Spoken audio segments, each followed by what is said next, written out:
You're listening to the weekly Bible lesson from the Plainfield Christian Science Church Independent, Plainfield, New Jersey, the United States of America. This is the lesson for Sunday, August 24th, 2025. Subject, Mind. The golden text is from Job. Where shall wisdom be found? And where is the place of understanding? Behold, the fear of the Lord, that is wisdom, and to depart from evil is understanding. Responsive reading is from Proverbs. Trust in the Lord with all thine heart, and lean not unto thine own understanding. In all thy ways acknowledge him, and he shall direct thy paths. Be not wise in thine own eyes. Fear the Lord, and depart from evil. It shall be health to thy navel, and marrow to thy bones. My son, despise not the chastening of the Lord, neither be weary of his correction. For whom the Lord loveth, he correcteth, even as a father the son in whom he delighteth. I will read from the Bible. Deuteronomy. Hear, O Israel, the Lord our God is one Lord, and thou shalt love the Lord thy God with all thine heart, and with all thy soul, and with all thy might. James. God resisteth the proud, but giveth grace unto the humble. Submit yourselves therefore to God. Resist the devil, and he will flee from you. Draw nigh to God, and he will draw nigh to you. Cleanse your hands, ye sinners, and purify your hearts, ye double-minded. Humble yourselves in the sight of the Lord, and he shall lift you up. Daniel. I, Nebuchadnezzar, was at rest in mine house, and flourishing in my palace. I saw a dream which made me afraid. Then came in the magicians, the astrologers, the Chaldeans, and the soothsayers, and I told the dream before them. But they did not make known unto me the interpretation thereof. But at the last Daniel came in before me, and before him I told the dream. Then Daniel answered and said, The tree that thou sawest, it is thou, O king, that art grown and become strong, for thy greatness is grown, and reacheth unto heaven, and thy dominion to the end of the earth. And whereas the king saw a watcher and an holy one coming down from heaven, and saying, Hew the tree down and destroy it. This is the interpretation, O king, and this is the decree of the Most High, which is come upon my lord the king, that they shall drive thee from men, and thy dwelling shall be with the beasts of the field, and they shall make thee to eat grass as oxen, and they shall wet thee with the dew of heaven, and 7 times shall pass over thee, till thou know that the Most High ruleth in the kingdom of men, and giveth it to whomsoever he will.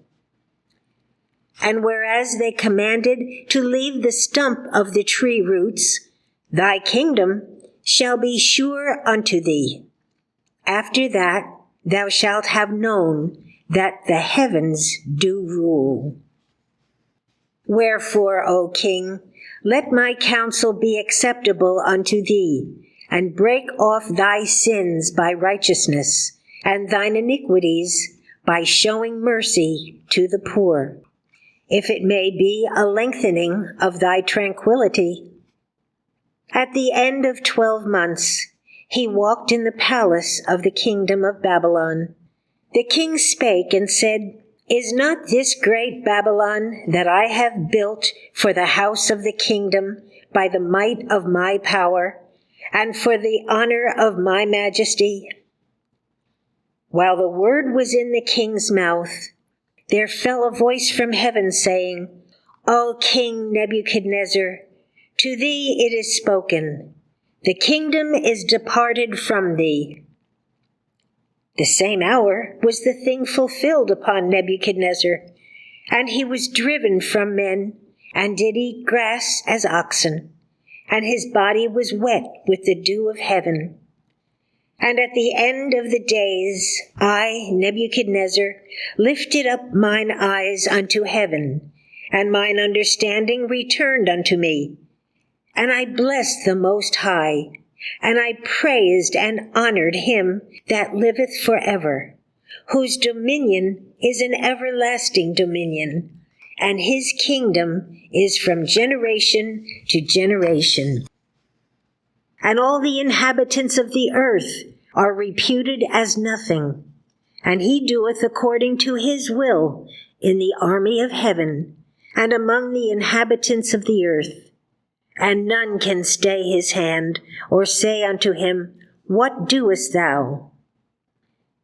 At the same time my reason returned unto me, and I was established in my kingdom, and excellent majesty was added unto me.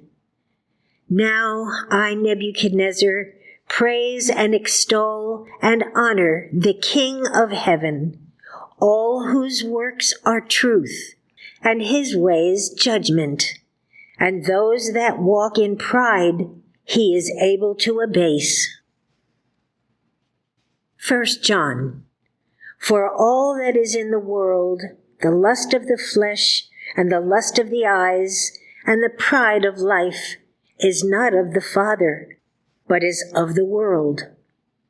And the world passeth away, and the lust thereof. But he that doeth the will of God abideth forever. Ephesians. This I say therefore, and testify in the Lord, that ye henceforth walk not as other Gentiles walk, in the vanity of their mind, having the understanding darkened, being alienated from the life of God through the ignorance that is in them, because of the blindness of their heart, that ye put off concerning the former conversation the old man, which is corrupt according to the deceitful lusts, and be renewed in the spirit of your mind. 2 Timothy. For God hath not given us the spirit of fear, but of power, and of love, and of a sound mind. Romans. And be not conformed to this world, but be ye transformed by the renewing of your mind, that ye may prove what is that good and acceptable and perfect will of God. I will now read correlative passages from the Christian Science textbook, Science and Health with Key to the Scriptures, by Mary Baker Eddy. All is infinite mind and its infinite manifestation, for God is all in all. In Christian Science, the first duty is to obey God, to have one mind, and to love another as yourself. Who is it that demands our obedience? He who, in the language of Scripture, doeth according to his will in the army of heaven, and among the inhabitants of the earth. And none can stay his hand, or say unto him, What doest thou? Divine mind rightly demands man's entire obedience, affection, and strength. No reservation is made for any lesser loyalty. Obedience to truth gives man power and strength. Submission to error superinduces loss of power. Whosoever shall deny me before men, him will I also deny before my Father which is in heaven. In Christian Science, a denial of truth is fatal, while a just acknowledgement of truth and of what it has done for us is an effectual help. If pride, superstition, or any error prevents the honest recognition of benefits received, this will be a hindrance to the recovery of the sick and the success of the student. Mortal mind is the acknowledged seat of human motives. It forms material concepts and produces every discordant action of the body. If action proceeds from the divine mind, action is harmonious. If it comes from erring, mortal mind, it is discordant and ends in sin, sickness, death. Those two opposite sources never mingle in fount or stream. The perfect mind sends forth perfection, for God is mind. Imperfect mortal mind sends forth its own resemblances, of which the wise man said, "All is vanity." The treatment of insanity is especially interesting. However obstinate the case, it yields more readily than do most diseases to the salutary action of truth, which counteracts error. The arguments to be used in curing insanity are the same as in other diseases, namely, the impossibility that matter, brain, can control or derange mind, can suffer or cause suffering. Also the fact that truth and love will establish a healthy state, guide and govern mortal mind, or the thought of the patient, and destroy all error, whether it is called dementia, hatred, or any other discord. Divine love corrects and governs man. Men may pardon, but this divine principle alone reforms the sinner. God is not separate from the wisdom he bestows. The talents he gives, we must improve. Calling on him to forgive our work badly done or left undone implies the vain supposition that we have nothing to do but ask pardon, and that afterwards we shall be free to repeat the offense. To cause suffering as the result of sin is the means of destroying sin. Every supposed pleasure in sin will furnish more than its equivalent of pain until belief in material life and sin is destroyed. To reach heaven, the harmony of being, we must understand the divine principle of being. Love is not hasty to deliver us from temptation, for love means that we shall be tried and purified. Remember that mankind must sooner or later, either by suffering or by science, be convinced of the error that is to be overcome. In trying to undo the errors of sense, one must pay fully and fairly the utmost farthing, until all error is finally brought into subjection to truth. The divine method of paying sin's wages involves unwinding one's snarls and learning from experience how to divide between sense and soul. The wicked man is not the ruler of his upright neighbor. Let it be understood that success in error is defeat in truth. The watchword of Christian Science is scriptural. Let the wicked forsake his way, and the unrighteous man his thoughts. To ascertain our progress, we must learn where our affections are placed, and whom we acknowledge and obey as God. If divine love is becoming nearer, dearer, and more real to us, matter is then submitting to spirit. The objects we pursue and the spirit we manifest reveal our standpoint and show what we are winning. Spiritual sense is the discernment of spiritual good. Understanding is the line of demarcation between the real and unreal. Spiritual understanding unfolds mind, life, truth, and love, and demonstrates the divine sense, giving the spiritual proof of the universe in Christian Science. This understanding is not intellectual, is not the result of scholarly attainments. It is the reality of all things brought to light. Understanding is a quality of God, a quality which separates Christian Science from supposition and makes truth final. Divine Science explains the abstract statement that there is one mind by the following self-evident proposition. If God or good is real, then evil, the unlikeness of God, is unreal. And evil can only seem to be real by giving reality to the unreal.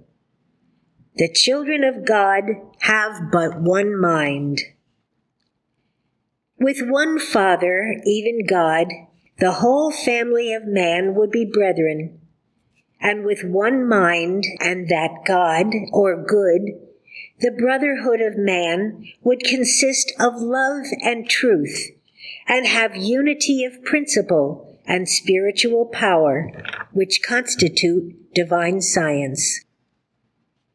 The relations of God and man, divine principle and idea, are indestructible in science, and science knows no lapse from nor return to harmony, but holds the divine order or spiritual law in which God and all that he creates are perfect and eternal, to have remained unchanged in its eternal history. I will now read the 3 daily duties from the Church Manual by Mary Baker Eddy. Daily Prayer. It shall be the duty of every member of this church to pray each day, Thy kingdom come.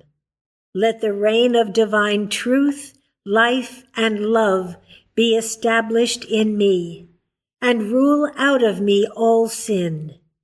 And may thy word enrich the affections of all mankind and govern them. A rule for motives and acts.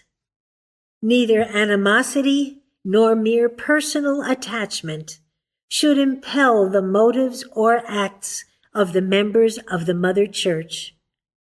In science, divine love alone governs man, and a Christian scientist reflects the sweet amenities of love in rebuking sin, in true brotherliness, charitableness, and forgiveness.